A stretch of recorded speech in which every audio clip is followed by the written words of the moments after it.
Today I am filling a 12-foot garden bed using an old German method called Hugelkultur, and this is my first time trying this, so let's see how it goes. So the first thing I'm going to do is lay cardboard down at the bottom of the bed. This is going to block weeds, and also when it gets damp it's going to attract earthworms.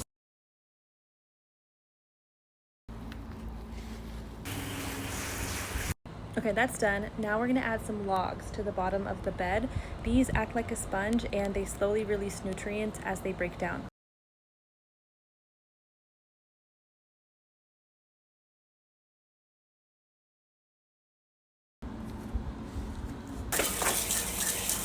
So the next thing I'm going to put down is manure. Now this is the fuel. This is high in nitrogen, and that is going to feed the microbes that break down the wood. And I'm using Cowlitz County Supply Company steer manure mix, and this is a mix of compost and steer manure. So it has those nitrates, but it's not extremely high. It's a little bit gentler, so it's not going to create heat or roast the roots of the plant. They'll be safe with this mix.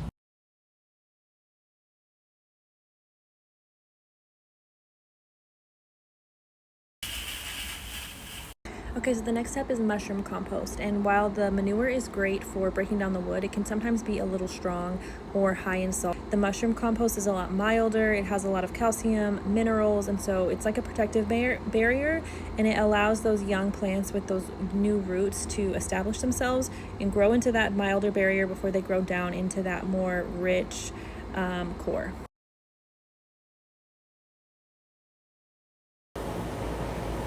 And this is the brand of topsoil I'm using. PNW's own uses crushed volcanic rock instead of those like cheap white foam pieces that float away. And this local rock stays mixed into the soil forever, and it keeps it from packing down into mud. And it basically just acts like millions of tiny underground water jugs, and it keeps everything nice and hydrated.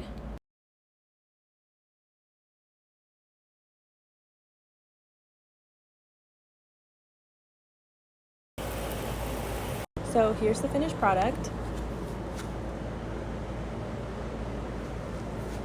And I'm going to be planting an apothecary garden right here. I'm super excited. It's all ready to plant. So if that sounds interesting to you, then follow to see how it grows.